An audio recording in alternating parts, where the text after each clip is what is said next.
This is the Simply Love Jesus podcast, where we explore life and faith through the lens of one question. What does it mean to simply love Jesus? I'm your host, Adrian Laster, and we're here with my bro, Caleb. Yo, yo, yo. How are you doing? Doing good. How about I don't you, feel like Caleb? I've seen you a lot this week either. Really? Did we see each other this week? No. No, we didn't? Okay, that's what I thought. Yeah. This whole week went by in a blur, so that's crazy. Did you do anything fun this week? How was that poetry thing? It was good. Yeah, tell us about that. You went to like some poetry reading night thing, So right? I went to Gilly's Brew Bar. It's a coffee shop. It's not a coffee shop. It's in Stone Mountain, Georgia. Black Dawn, by the way. And it's simply really a creative house where people can go chill, get creative elixirs, and they also host parties. Okay. Well, are host to many things. So we were able to do their bars behind bars, which is a creative experience or showcase of many talents. You know, one just being poetry, rap, music, and that's what me and my girlfriend Olivia did. We did poetry. I was poetry. She backed me up with singing, and well, she didn't really sing, but more just the chorus of the guitar. Yeah. But the flip twist of it, I had to turn around and support her because the host knew that she was a great singer as well. So I was holding her mic as she sung, and that was pretty cool. And then as we went to go sit down, the host did an improv, and we was able to do so the host is for not too many people that know, well, if people that do know, her name is Genetics, and she goes by that. That's her artist name, and her real name is Jeanette. So she's a spoken word artist with the Poets in Autumn, and Ezekiel Zonwu started that with the Perrys, Preston and Jackie, and Joseph Solomon. So she helps host the events there, and she is amazing. Wow. She's amazing guitarist, singer, poet, songwriter. Yeah. So we literally did a song on the spot, and improv, performance is one of her favorite things to do. Yeah. And improv comes along with that. Yeah. So we did improv, and Olivia was brought out of her shell. She had to be in the back. Yo. And it was kind of it's like lost love, or was it true love? There you go. Yeah, it was. I just held the mic. Yeah. You know what I mean? But it was so on the spot. It was so refreshing and creative. Love that. Yeah. That's awesome. How do you feel like your poetry reading went? It went well. Yeah. It went well. I just need to, get to the point where I remember some of the things, and they have poetry workshops there that I go to that helps me along that journey. That's awesome. Yeah. That's super cool. I love that. Oh, that's awesome, man. So we left off on episode 2 with Joseph and the Dreamer and his brothers. Yep. And we talked a little bit about that. So tell me what you remember about that. Just a little recap. Yeah, so this is just off the top of my head because you're the master, not me anymore. So off the top of my head, so we talked about we're in good old Johnny. Was it John? No, we were in. I don't remember what pizza place we were at. Anyways, so we were talking about Joseph and his brothers, and if I remember correctly, it was all about. Was it jealousy or was it jealousy? Yeah, because envy was the first week, and jealousy over what was the good fruit? It was bad fruit was jealousy. The good fruit was what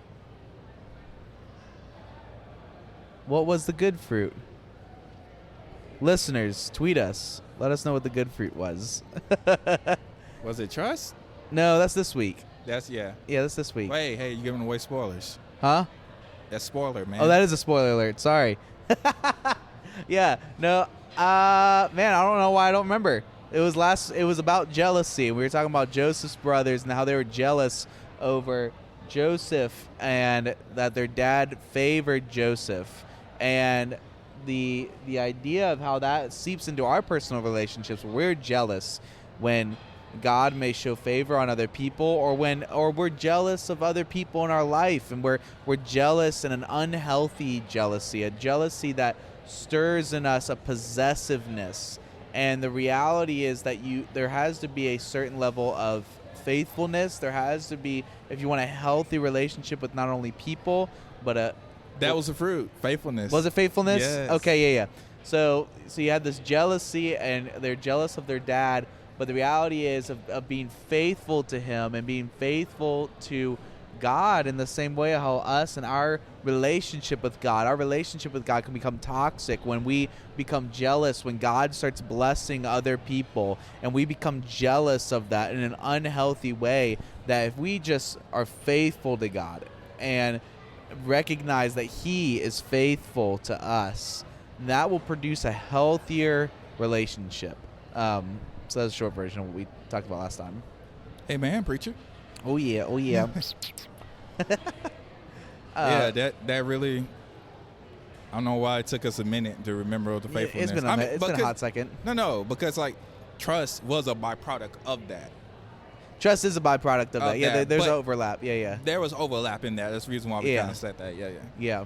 But and today we will be starting off in episode 3, talking about the Israelites and the wilderness. Yes. So in between Joseph the dreamer and his brothers and Israelites in the wilderness, kind of fill the readers in. Yeah. So here's what happened. So as Adrian said, what we're talking about today, and again, if this is your first time listening to this podcast, maybe your first time in a long time, so glad you're here. So glad you're tuning in to this new chapter that we're walking in as Adrian's taking over the podcast, and we're beginning to grow as an organization, grow as a podcast. Hopefully you are helping us grow by sharing this with one person. And if you haven't before, and if maybe this is the first time you want to do it, share this episode with one person. Let them know, hey, we are diving in. We're talking about what it means to have toxic relationships with God and how we tend to have toxic relationships with God, the way that we treat our relationship with God, or how we perceive God's relationship with us, an incorrect perception based on maybe experiences in our life or temptation of our own selfish nature. We can begin to build a toxic relationship with God, and that not only produces a relationship with God, but produces a toxic relationship with people. And so we're wanting to dive into those just a little bit of a taste, because we may come back to this next year. We may swing back around and recycle this series and go back through different examples because it's so relevant to us. But last week, our last episode, we talked about Joseph, and immediately what happens afterwards is Joseph settles in the land of Egypt. And he actually, because he was there, his trials and his circumstances, he thought it was evil, which it was. It was evil done to him. But God turned what was evil, and he took what was evil, intended for evil, and turned it around for his good. And man, how many of us in our life do we need to recognize that there are things that are unfair that have happened to you, things that are awful, things that are bad, but the reality is when we trust and we follow God, God takes the things that were intended for evil against you, and he will also turn them around for your good. He's turning it around so that you can bring healing to other people. And how Joseph did that was God allowed Joseph to be taken into slavery in Egypt, and he used that to eventually position him to be in charge of Egypt, and thus used that to save his family from a famine that would have killed all of them. And so he was able to preserve the people of God and bringing them to Egypt, and they began to multiply. They were there for many, many, many, many years. And then eventually, I think it was about 400 years they were there. Eventually, there was a new Pharaoh who eventually took over. And at this point, Joseph is only a mere memory. He's not known to this Pharaoh. the people of Israel, or the Hebrews, because they weren't really the people of Israel at the time, the Hebrews were just sitting in Egypt, and they were beginning to multiply like rabbits. And he was afraid that they would take over. And so he decided to enslave the Hebrews. And this is where we would akin this kind of slavery, because slavery worked very different in the ancient world. That's a conversation we can have another time. But this kind of slavery is more akin to what we would associate slavery as. It was very brutal, very abusive. It was you are working for no wage. Like it is beating you. It is abusing you. It is horrendous, torturous treatment against these people. And so eventually you have this guy named Moses who's born, and who eventually when the Pharaoh wants to kill all of the newborn male babies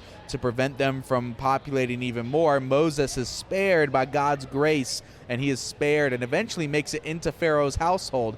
So eventually God, through down the line, as Moses gets older, he eventually leaves Egypt, runs away from Pharaoh, and he has an encounter with God. And God tells Moses, he says, I want you to free my people. And so God empowers Moses to go into Egypt and to be the mouthpiece of God, and to be the voice and the hand of God. And through God, liberated the people of the Hebrew people out of Egypt, liberated them, and they walked across the Red Sea. God parted the sea. They walked through it because God wanted to lead them back to the land that was promised to them through Abraham. Because God promised the land of Canaan, which is now modern-day Israel, promised it to the people of Israel, promised it to his people, and now he's leading them back to the promised land. And that catches us up to where we are. They have just left Egypt, and they're on their way to the promised land, but they're in the wilderness right now. So Caleb, yes, what's a recent wilderness season in your life, how you would describe that? A recent wilderness season in my life. So first off, let's define what the wilderness even is, to get a better idea. So the wilderness is often is used in the Bible to communicate patience. It's used to communicate a lot of things, but the main theme that we're going to look at today as we dive into this story is trust. Trusting in God's faithfulness.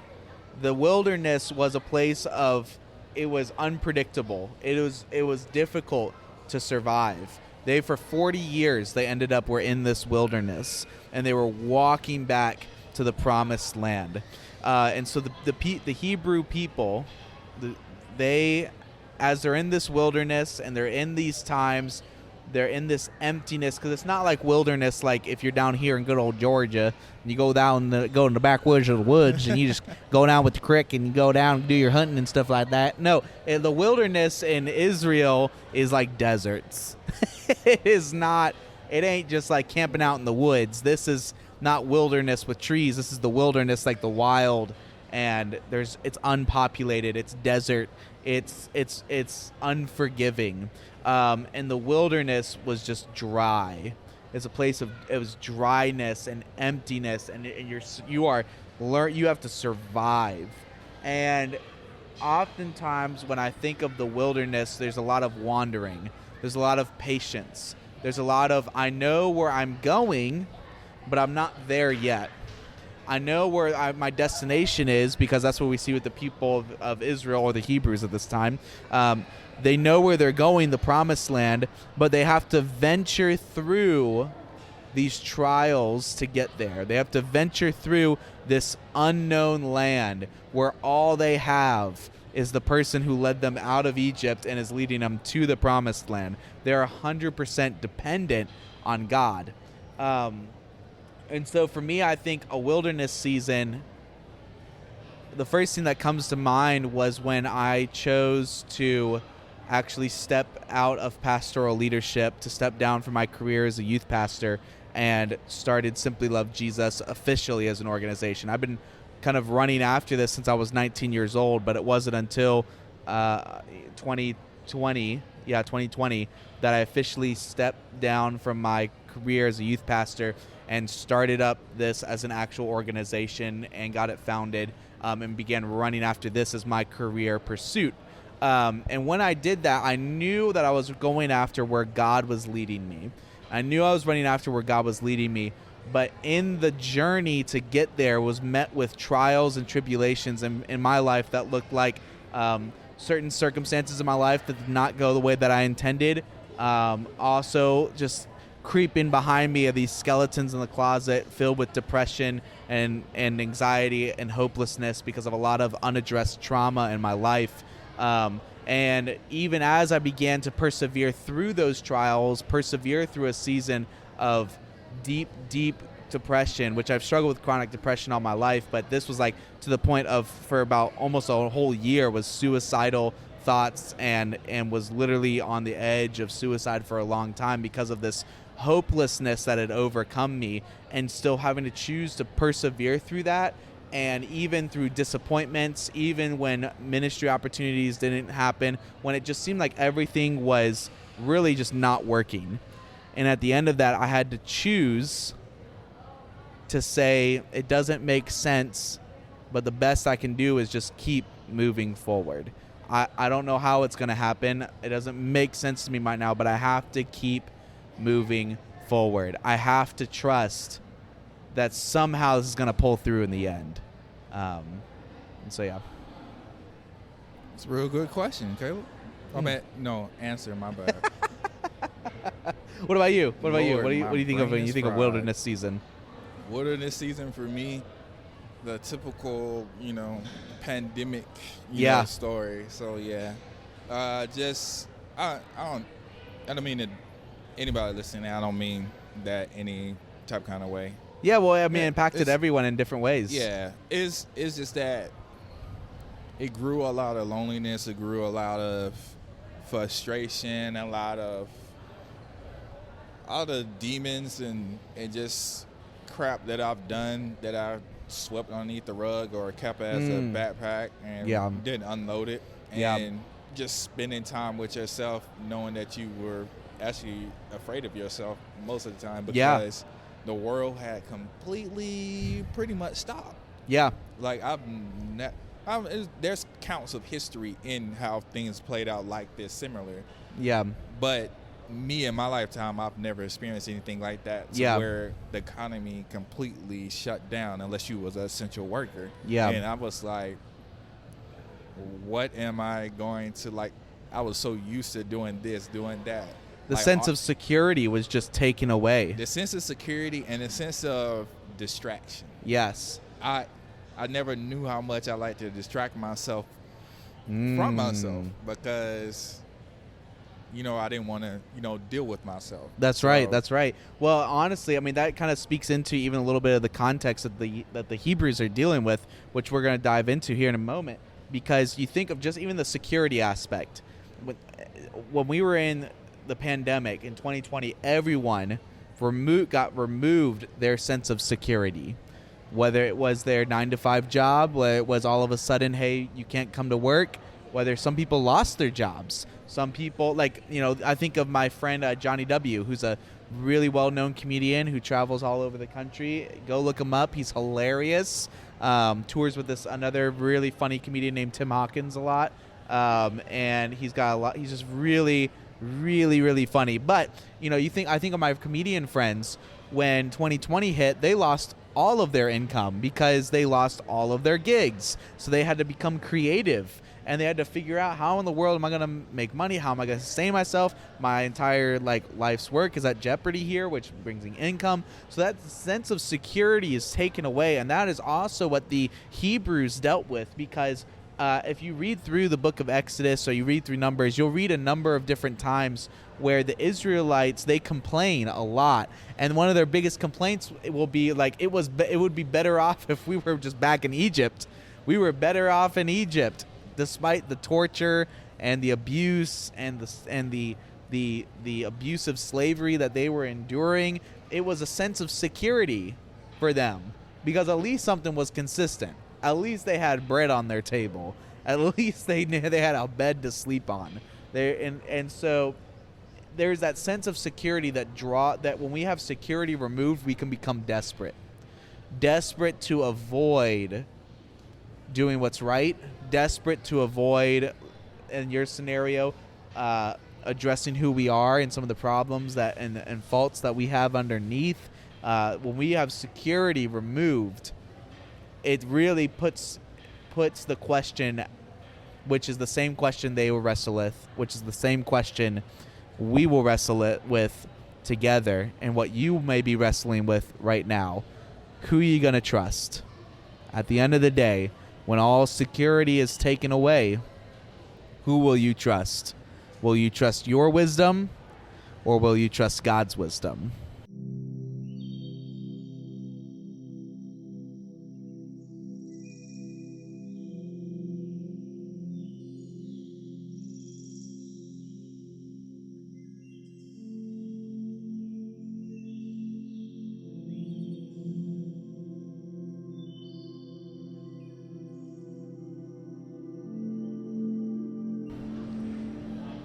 So when the Israelites said it is better for us to have stayed in Egypt than to be led into the wilderness, what do you think was going through their minds? What do you think, like? Yeah, well, as we can talk about, we'll talk about here in Exodus 16, one of the number one things that goes through their mind is where they're getting food from. This is the wilderness. This ain't like, and I'll change the word wilderness to desert, so you get more of an idea. Because at least for me, whenever I hear wilderness, I just think of, let me go outside in the backwoods and hunt some deer or something. Like, that ain't the wilderness in Israel. Or back then, it was the desert. So you're in the desert. It's dry. There ain't no rain coming. Like, where are you getting food from? Where are you getting water from? Those are the big things that they're asking. And so in Exodus chapter 16, I'll just go ahead and read here, and we'll really begin to dive in, because they wrestle with that security and they begin to doubt. And they really present for us a challenge that really does translate for us in our every single day life, not only in our relationship with God, but our relationship with other people as well. So it says, starting in verse 1 of Exodus 16, it says, the whole Israelite community, and I'm reading from the NIV today, the whole Israelite community set out from Elim and came to the desert of Sin, which is in between Elim and Sinai. On the 15th day of the second month after they had come out of Egypt, so they're 2 months out of Egypt at this point, in the desert the whole community grumbled against Moses and Aaron. The Israelites said to them, if only we had died by the Lord's hand in Egypt. There we sat around pots of meat and ate all the food we wanted. But you have brought us into this desert to starve this entire assembly to death. So you get a little bit of that complaining right there. Yep. Then the Lord said to Moses, I will rain down bread from heaven for you. Praise Jesus. Amen. If only I could have that. The people are to go out each day and gather enough for that day. In this way I will test them and see whether they follow my instructions. On the 6th day they are to prepare what they bring in, and that is to be twice as much as they gathered on the other days. So Moses and Aaron said to the Israelites, in the evening you will know that it was the Lord who brought you out of Egypt, and in the morning you will see the glory of the Lord, because he has heard your grumbling against him. Who are we that you should grumble against us? Moses also said, you will know that it was the Lord when he gives you meat to eat in the evening and all the bread you would want in the morning, because he has heard your grumbling against him. Who are we? You are not grumbling against us. You are grumbling against God. Then Moses said to Aaron, say to the entire Israelite community, come before the Lord, for he has heard your grumbling. While Aaron was speaking to the whole Israelite community, they looked toward the desert, and there was the glory of the Lord appearing in the cloud. The Lord said to Moses, I have heard the grumbling of the Israelites. Tell them at twilight you will eat meat, and in the morning you will be filled with bread. Then you will know that I am the Lord your God. That evening, quail, little birdies, came and covered the camp, and in the morning there was a layer of dew around the camp. When the dew was gone, thin flakes like frost on the ground appeared on the desert floor. When the Israelites saw it, they said to each other, what is this? For they did not know what it was. Moses said to them, it is the bread the Lord has given you to eat. this is what the Lord has commanded. Everyone is to gather as much as they need. Take an omer. An omer would be about 3 pounds, 1.4 kilograms ish, for each person you have in your tent. The Israelites did as they were told, gathered much, some gathered much, some little. And when they measured it by the omer, the one who gathered much did not have too much, and the one who gathered little did not have too little. Everyone had gathered as much as they needed. Then Moses said to them, no one is to keep any of it until morning. So you're only supposed to gather just what you needed for that day. However, some of them paid no attention to Moses. Naughty. They kept part of it until morning. But it was full of maggots and began to smell. So Moses was angry with them. Each morning everyone gathered as much as they needed, and when the sun grew hot, it melted away. On the 6th day they gathered twice as much. 2 omers, are essentially you're looking at 6 pounds, for each person, and the leaders of the community came and reported this to Moses. He said to them, this is what the Lord commanded. Tomorrow is to be a day of Sabbath rest, a holy Sabbath to the Lord. So bake what you want to bake and boil what you have to boil. Save whatever is left and keep it until morning. So they saved it until morning, as Moses commanded, and it did not stink or get maggots in it. Eat it today, Moses said, because today is the Sabbath to the Lord. You will not find any of it on the ground today. 6 days you are to gather it, but on the 7th day, the Sabbath, there will not be any. Nevertheless, this is the important people, take note of this. Nevertheless, verse 27, some of the people went out on the 7th day to gather it, but they found none. Then the Lord said to Moses, how long will you refuse to keep my commands and keep my instructions? Bear in mind that the Lord has given you the Sabbath. This is why on the 6th day he gives you bread for 2 days. Everyone is to stay where they are on the 7th day. No one is to go out. So the people rested on the 7th day. The people of Israel called the bread manna, and manna sounds like there's a note here that says that Hebrew, it sounds like the word Hebrew for what is it? It's a funny way. It was white, like, they go and make descriptions and stuff. But we'll go ahead and end it there. What's some of the things that go through your mind as you hear that story? Some of the things that go through my mind is that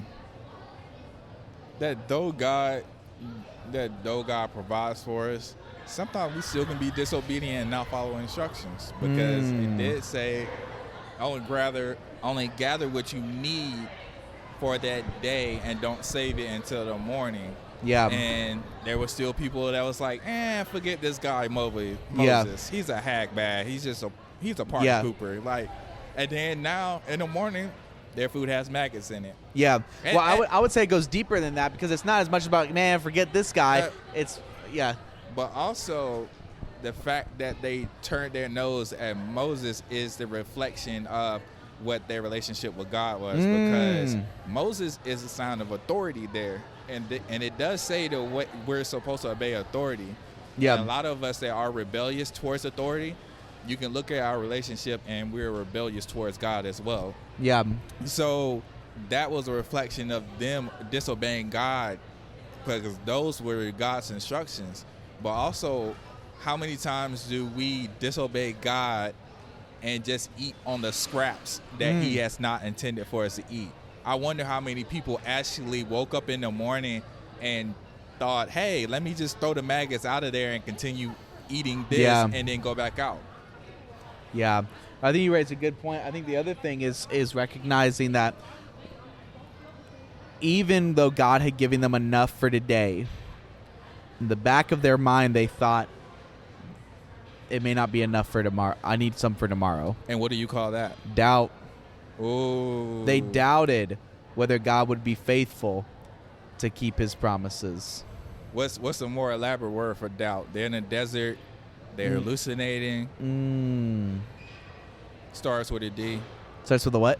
Starts with a D. A D? I don't know. Distortion. Oh, distortion. Yeah. That's a good one, too. Yeah. We're going to sit with doubt, though. We'll sit with that. Yeah. Yeah. So these people, you can see clearly that they doubt. Why did they doubt? What did they doubt? They doubted God gave them enough for today. And they doubted that God would provide for tomorrow, as he said he would. But this is what an interesting thing for us to observe in our own life, that God provides what you need for today. And oftentimes we ask God for things, and he gives you what you need for today. Like I'll use myself as an example. So let's say, I pray that God will eventually lead me to the point where all of my full-time income can just come from writing and speaking. And I pray, God, I hope you get me there. And I know that's where I want my destination to be. I know that's where I want to reach for in terms of income and what's bringing money in my bank account, and what I'm using to provide for my hopefully future family. Taking applications, by the way. All right, cool. Shooting your shot. But I pray that God gets me to the point where I can be able to provide my full-time income with that. But all he provides for me today is, one speaking gig, one camp, one book that I've written.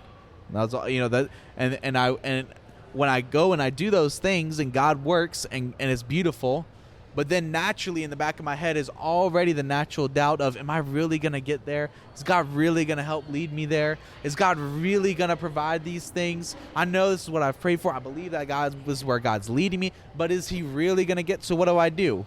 I try to take it into my own hands. I try to start looking up I try to figure it out myself. And there's definitely a due diligence in terms of work. Like you want to reach out, you want to do your due diligence, but then the selfishness within you tries to take it into your own hands. So what does that look like? It looks like going a step further than just doing your due diligence. It's maybe you meet some people, and you meet specific people only for the purpose of trying to, get an opportunity through them.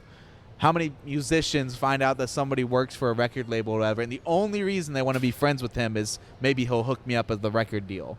Or in my scenario, what if I make friends with this ministry leader in hopes that they book me for their camp? And I take that into my own hands rather than just doing my due diligence, reaching out to churches with the intention of saying, hey, look, I'm looking for some opportunities. Would you be willing to have me come out and bring a word to your students? Instead of just doing my due diligence, trying to go on that step farther, because I don't believe that God will provide for tomorrow. I believe that the rest of it is in my hands. Even though he's provided me the following the metaphor, he's provided the manna for today, the bread for today, but is he going to give me the bread for tomorrow? And there's that doubt that seeps into each in our own specific life and how we treat our relationship with God. Is he going to provide? Is he really going to do what he said? That was really good, man. And so how do you think flesh plays into this? Because, flesh is something that's never what? Resting? I don't know. What do you think? Flesh is something that's never satisfied? Yes. Oh, I got it. Look at me, I'm such a smart cookie. So how do you think our contentment and unsatisfaction plays into this? Well, I talked about it just a little bit earlier, but I think our flesh plays into it because our flesh is where our selfish nature, which is another way that I would refer to flesh. It's also another way I refer to sinful nature, interchangeable terms. But our me-focused nature is what you hear me say a lot. When God begins to provide, our me-focused nature says, but what if that's all he provides? Let's say you're trying to, let's say video and photography, and you're wanting to do that full time, and you're wanting that to be your career. God provides you an opportunity, and then you start looking for other opportunities, and suddenly you're not seeing many doors open. So your me-focused nature inside says, maybe that's all he had for me. Maybe I have to do the rest. Maybe that's all he's got for me. Maybe I've got to go do it myself. Maybe he just doesn't. Maybe I'm not working hard enough. Maybe I need to work harder, and God will then bless me with more opportunities. Oh, that's another one that we get into. Maybe if I slave myself more to this thing, God will then bless my own self-slavery. Woo! But that's when we have to challenge ourselves to trust. This is why all throughout the Bible, they refer to God the same way. The same God who brought you out of Egypt is the same God who will whatever. They always refer to the Lord who brought you out of Egypt. You see this all throughout the Exodus, but you see it all throughout the entire Old Testament. The Lord who brought you out of Egypt. They're always remembering themselves of that promise. Why? For the same reason that we sing songs today like Do It Again. I'll see you do it again. Whatever. That elevation song is, why? Is your promise still stands. Great is your faithfulness, your faithfulness. That's what is the next year. I'm still in your hits. Yeah. This is my confidence. You've never failed me yet. It's the idea that I've seen you move. You've moved the mountains. I've seen you bring me out of Egypt, and I've seen you do it before. I'll see you do it again. It's the idea of trusting that if God's done it before, he'll do it again. It's trusting in his faithfulness, trusting that if he's called you to something, you got to put in the due diligence, you got to put in the work. But there's a fine line between putting in the work and just straight up not trusting God. You guys heard the spoiler alert in the beginning, and y'all just heard him say it again. It's trust. Yeah. Is how we combat doubt. So trust is just being able to look at things in a light that it will get better. It will get done. It will get satisfied. It will get executed despite all the doubt, the fears, and the worries and things that say otherwise. So, Caleb, what do you have a problem with trusting in today? Everyone. I think trust is such a difficult thing. I mean, especially in my life, trust is a very difficult thing, especially when you have been let down so many times. The older you get and the more of life you experience, the more difficult it is to build trust. But trust is the quality of placing your confidence in the consistency of others' goodness. So I'll say that again. Trust is the quality of placing your confidence in the consistency of someone else's goodness. So I'll give you an example. We'll use God as an example. The Lord our God. The Father. Blessings.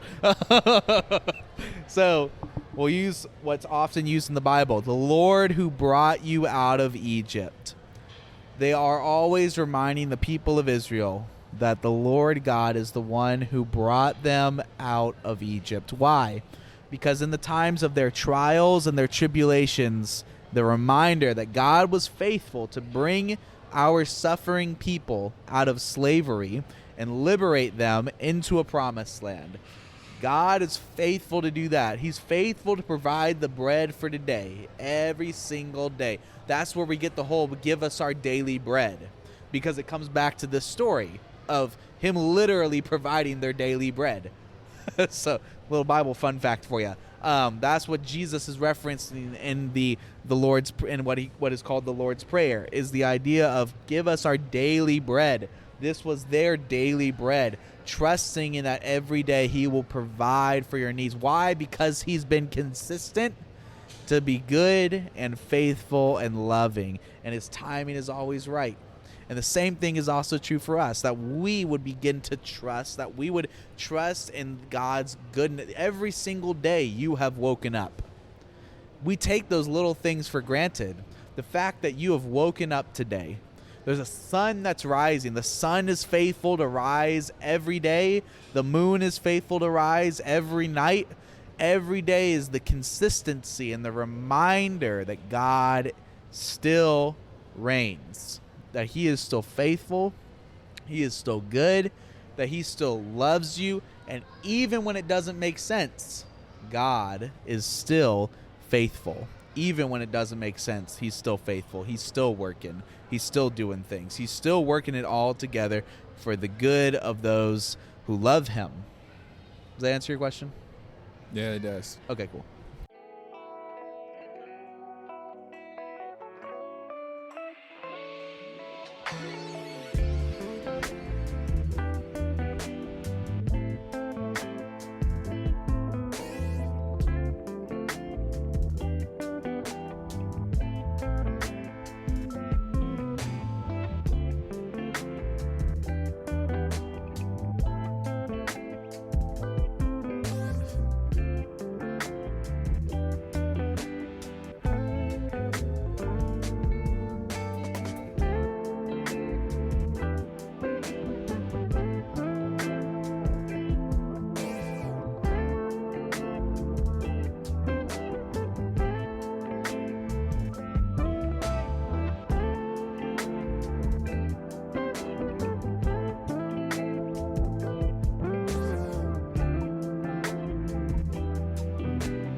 Kind of like a double-loaded question, and it was complex, so I thought I'd throw it at you. Okay.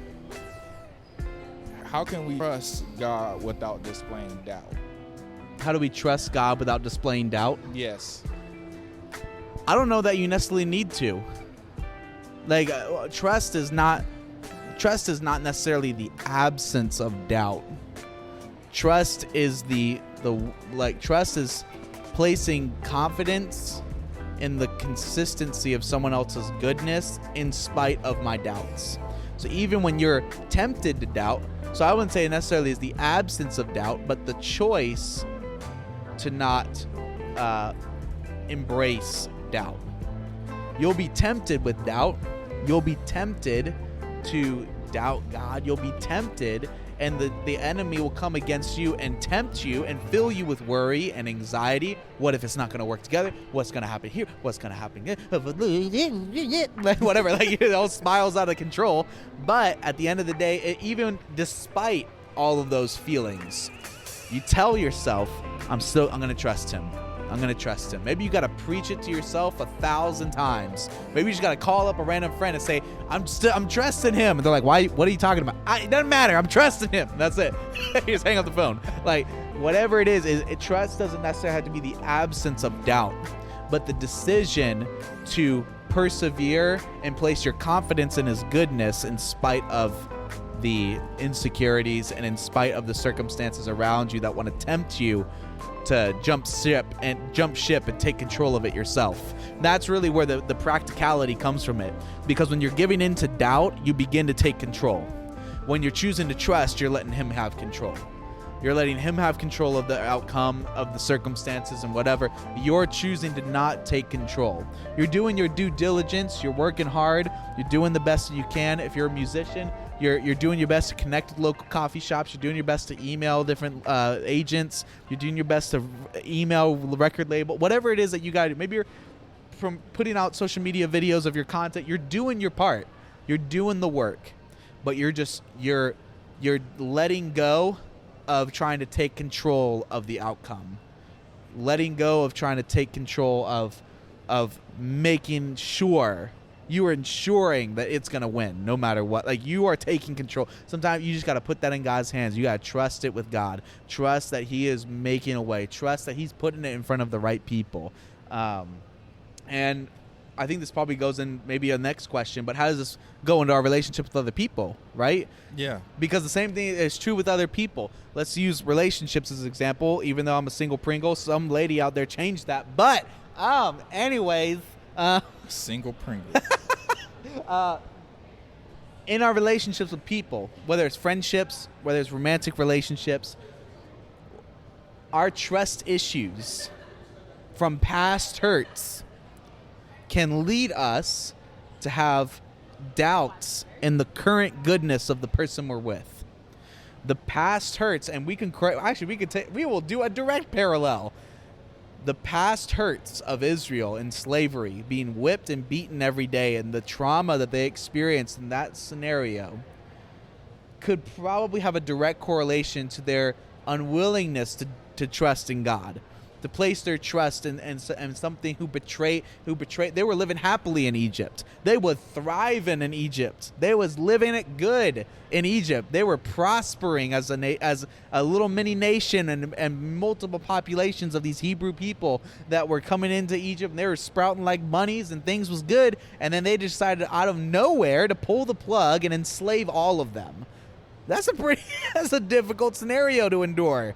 And that probably directly impacted their ability to be able to trust God. It didn't change that their doubts, they were still wrong to doubt God, because he straight up parted seas for them. He made a pretty big display of his power and how much he loves them. They doubt him nonetheless. And in the same way, our past hurts from other people can make us apprehensive to trust in the goodness of the person that we're with right now. And so you have to choose to tell yourself, if you're doubting them, you have to tell yourself, have they given me any reason to doubt? Have they really, when I look at them and not judge them based on my past experiences, when I look at him or her and if I'm not judging him or her based on what he or her did in my past, if I just look at them and who they are right now, have they really given me a reason to doubt them? And you have to choose. They haven't. You trust them. And it's painful because it puts you at risk of being hurt, especially when you're dealing with imperfect people. But we should trust them nonetheless, because that's where healthy relationships thrive. It's not fair to the other person that you go into it instantly not trusting them, because they were not the other people that hurt you. God is not the other people that has hurt you. God is not the other church or the other pastor or the other Christian that has hurt you in the past. God is the God who will love you and has protected you and helped you make sure that you waked up every single day, that he made sure that the sun, he is the one that commanded the sun to rise, the moon to fall. He is the one that makes sure the winds and the waves toss and turn the way that they do. God is the God of everything, and he has always said that he is steadfast in love and goodness, and desires to have a relationship with you, is going to provide for all of your needs. He will be there for you. He's leading you through the pain, through the darkness, through the craziness in your life, all to get you to your own promised land. And that promised land being the place where you are growing to become like Jesus. And in your own way, you are a promised land, a walking promised land, that you are providing rest for other people who are hurting. You are providing rest and hope and comfort for those who are broken. You are the people of God, moving, carrying the promised land wherever you are, because the promised land lives inside you, being the Spirit of God. But that's getting like super theological and deep and a whole nother parallel example. But hopefully you catch where I'm going with it. And listeners, this is the reason why I kind of asked questions that was a little bit similar, because Caleb will hit on so many different points. Oh, man. So heard you mention hurt, and that can be a real thing, like church hurt. Yeah. You know? And that can be a reason why a lot of people, like you said, can be the cause of doubt. And I think it's upon us as brothers and sisters to one another and as a church body to be able to speak to people that have been hurt and that do reach out to their friends and family, to let them is to hear them out in their wilderness and their doubt and their screams for just to be relinquished of whatever they're going through, to hear them out and to not kind of shove it to the side and allow them to express themselves. And then once they have expressed themselves and exhausted themselves, just be like, but here's the living word. Yeah. Here's some water. Like, here's some bread. Here's some manna. Quill. Like, as in the sense of, like, God has always provided for you. You let them get all of that out of them, and you just say it, and in a very organic way, like, especially if you know the person, bring up a time of like, I remember you was so down in the gutter, but I remember how God brought you up from this. And he brought you up because of this way. And I'm pretty sure if he didn't, you would have been here or you would have been there. Yeah. You know, just adding that, being a good listener, and then just adding commentary, if necessary, at the end. Because God made but the Holy Spirit actually revealed to them while they're talking in conversation. Yeah. You know, venting, you know, what it needs to be. Because there are some people that as they talk so much, they talk themselves. It's not themselves, it's the Holy Spirit. But but the Holy Spirit allows them to talk themselves into the answer. And then all you could do is be like, but I remember you just said this. And I remember you just said that. And, you know, I remember you said this was a very difficult season, but God delivered you from this. If he delivered you from that in that season, he can deliver you in this season as well. So just reminding people of God and the way that they can receive it, how God has been good to them. Or if you don't really know them and they're a stranger, just tell them how God's been good to you. Yeah, that's right. And that's definitely a good way to just be able to restore someone's trust in the Lord when they allow their doubt to seep into hallucinations and just allowing demons to play in their mind and allowing you know, negative self-talk to get to them. Yeah, absolutely. My youth pastor when I was younger used to always tell us this, that people can try to deny the Bible, but nobody can deny your life story. You know, your testimony is powerful. And it's an opportunity to breathe life into hope into not only other people, but breathe hope into yourself. So a question I would have for you is, practically, how does someone naturally build trust versus doubt? So practically how that comes about, it's not very easy.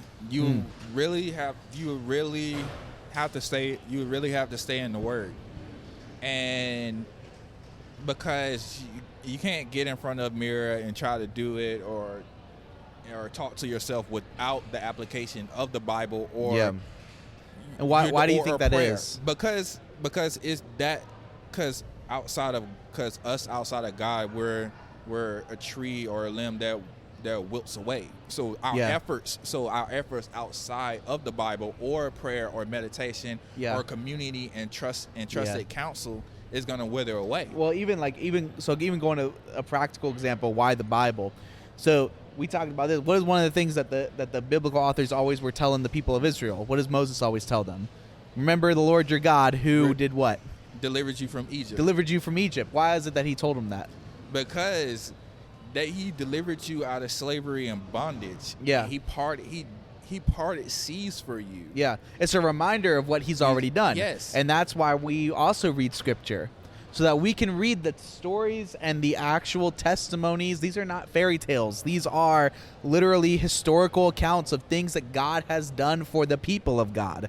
So you can literally say, man, if God can part seas for a nation, if God can, thinking of other examples, that God can rain fire from heaven for Elijah when he's in the face of other prophets who are trying to prove themselves that their God is better than God. He rains fire from heaven and burns up his altar. If God can blow down the walls of Jericho, if Jesus can raise from the dead and bring salvation to all people, how much more must he love you?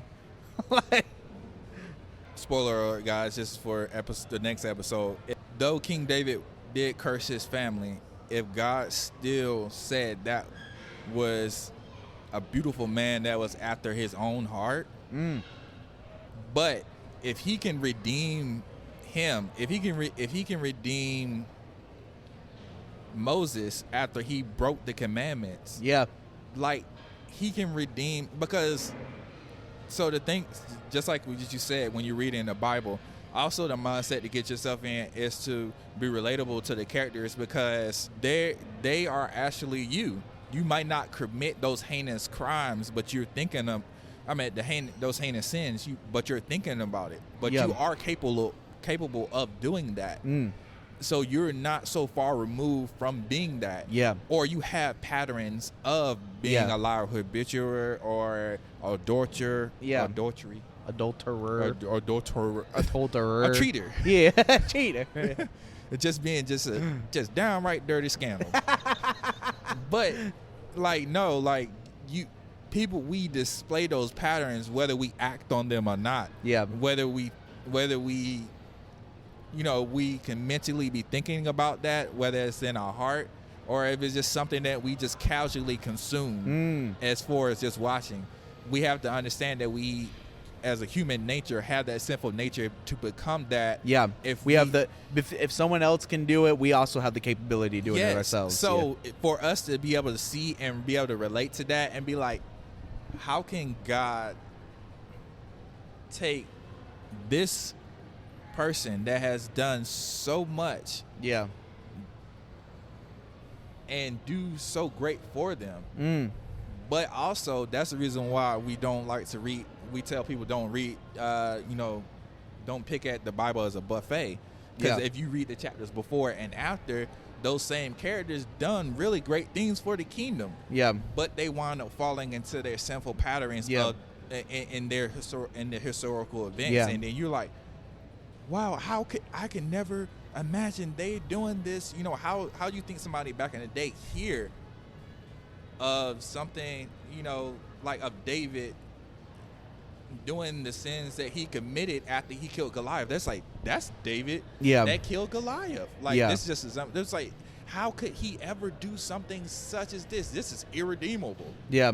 But it's not, because God loves us. Yeah. And later he sends Jesus to die for us and wash, and his blood is atonement for all of our sins. Yeah. And in that same way, that's why it's important to read the Bible. Yes. I mean, for many reasons, but in this context, that would be one of them, because you're reminding yourself of God's goodness and how he's been faithful to people in the past. And then also remind yourself of how he's been faithful to you. Take a look at your life. Take a look at where you were when you was in high school, when you was in middle school, when you was a little kid, like whatever it is, there are probably moments in your life. This is why I encourage people to journal, especially when you're super depressed like me. I have a very woe is me journal, and it's very, very poetic and very depressing. Is it Star Wars covered? No, it's not. But it when you go and you look back at your past sorrows and how you felt in the past about tragedies, and then you look at where you are today and you're like, that wasn't the end of the world. I made it through. I thrived. I'm better than I ever was. Like, whatever it is, like, you go back and you look at your past and you see, even if it didn't make sense, somehow God was working in the middle of it. God was working and brought you out of that. So that would be one practical way. I would say another practical way is just, you got to preach it to yourself. Trust in the Lord. Memorize scripture. Memorize Proverbs 3:5-6. Trust in the Lord with all of your heart and lean not on your own understanding. Trust, and just tell yourself, write it down 20 times if you have to. Grill it into your brain.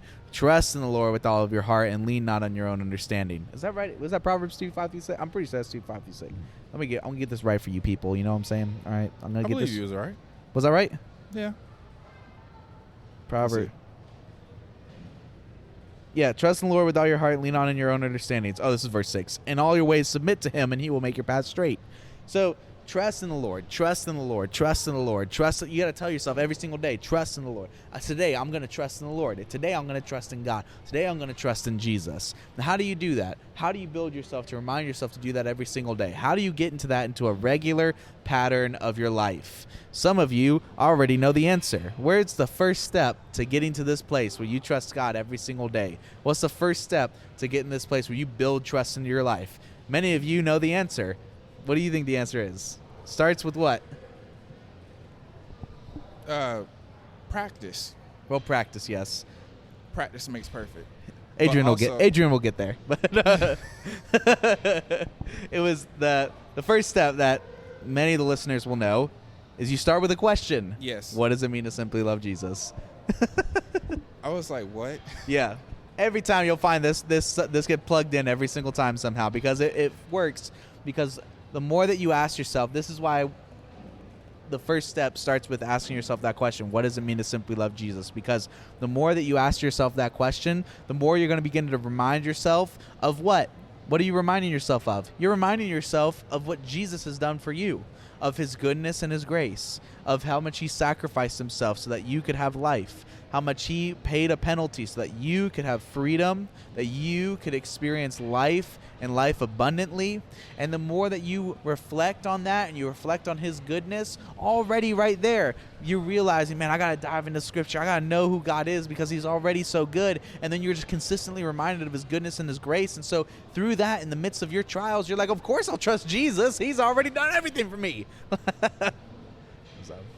But yeah, I was distracted because I was actually looking for a verse. Oh, you're good. And I was like, what? It's okay. It's grace, you know. No.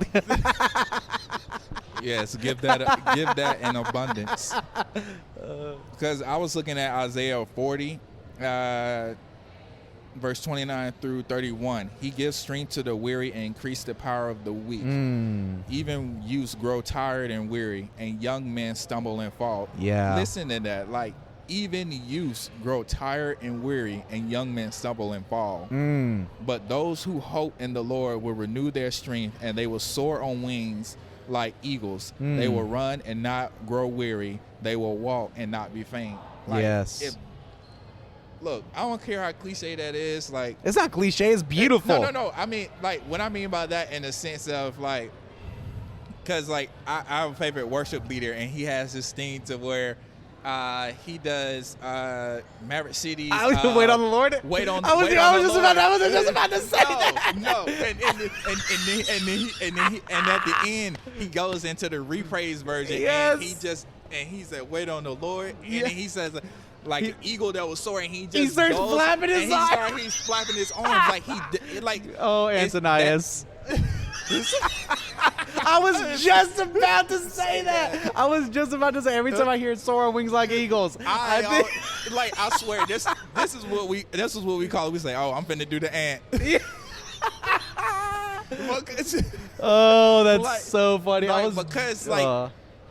But literally though, you have to remind yourself of that. And the only reason why I say it's cliche because it's just an inner joke for us. It's just an inner joke for us. Because we know Ananias. Yes. Speaking of which, if you're in the Atlanta area on June 6th, is it June 6th? Did I get that right? On June 6th. Wednesday.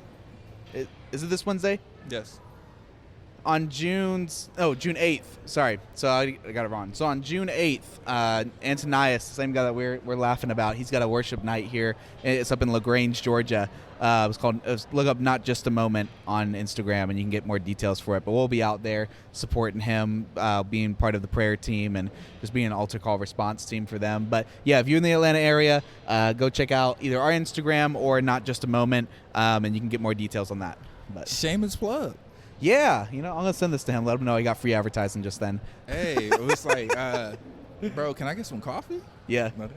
I'm just kidding. Yeah, that's right. That's right. But no, that is really just one of my favorite verses of inspiration. Yeah. And to just to inspire myself to just know that I'm just gonna say it again. Even youths grow tired and weary. Yeah. Like, imagine a kid. Like, imagine you thinking and putting your mindset. Even a kid gets tired and weary. Kids have all the energy in the world. They will run for miles. Especially 5-year-olds. They are like energizer bunnies that don't need recharging. They just keep going. Keep going and going. But even going. they get tired. They put yourself in that mindset. If kids even get tired at a certain point, that you cannot do this all on your own. So you have to trust in the Lord, and you can't doubt and try to overreach. Because a lot of times when you overreach, you're cutting your own hand off, or you're removing God's hand, but you're also cutting your hand off in the same sense, because you may be put in a situation or opportunity that may ruin your reputation. Yeah. To summarize, friends, when you have an entire relationship with God that's built off of doubt, you're building a toxic relationship with God. When you spend your time doubting and you're trying to take control, because you're concerned that God's not going to provide, that he put a dream in your heart, but he's not going to see it through to the end. And the temptation is that we're doubting that he's going to provide. So we take it into our own hands, and that's where the toxic relationship with God begins, because then you start to take things into your own hands, do it in your own way. Then you start maybe building toxic relationships with people. Maybe you start building an unhealthy pattern, all based on you taking control because you couldn't trust God. And so my challenge for you all today is that you would build a healthy relationship with God. You ask yourself these questions: am I really giving God control, or am I taking control for myself? Do I really believe that God's going to lead me there? And if you have a twinge of doubt in your mind and you say, well, it's more complicated than that, already red flag. You got to catch yourself saying, no, you got to trust, you got to believe, because if he is faithful to lead the Israelites out of Egypt, he'll be faithful to provide for you. If he was faithful to promise that he would die and rise again, he was faithful to rise from again. He'll be faithful to lead you into green pastures and quiet waters. He'll lead you to that promised land as well, whatever that may be for you, whatever God's called you to in your life. But the reality is it all leads us back to Jesus and the kingdom of God and how he wants to empower us to be good news to other people. But you got to trust in him, and that's where the healthy relationship with God begins, and you combat a toxic relationship with Jesus. And isn't that how you simply love Jesus? It is. It really is. See, people, I do get it. You do get it. All right, so we'll just end on that note, because the broski just gave some good advice, and I don't want that to fall on deaf ears. So replay that in and re-listen to it. So all the listeners, thank you for listening, and for those new, we appreciate you tagging along on this journey. We love you just as much as our grandfathered listeners. And for those that are grandfathered listeners, I don't know why I use that word, it just came to my mind, but It's all good. the ones that's been through the muck and the mud with Caleb from the very beginning, thank you for your support. You can always, if you want to support us, you can go be a supporter on simplylovejesus.com and partner with us. But also you can follow us on all social media platforms, mainly Instagram at SLJministries.com. I mean, no, that was At SLJ Ministries. Oh my goodness, that was the website. Yeah. On Instagram at SLJ Ministries. Same thing on TikTok as well. We will get back to doing TikTok church when we get things situated. And also leave a review on Apple Podcasts, because that helps the most. And then on other podcasts as well, Spotify and other streaming platforms. Sweet. Let us know how we can pray for you, friends. All right, peace.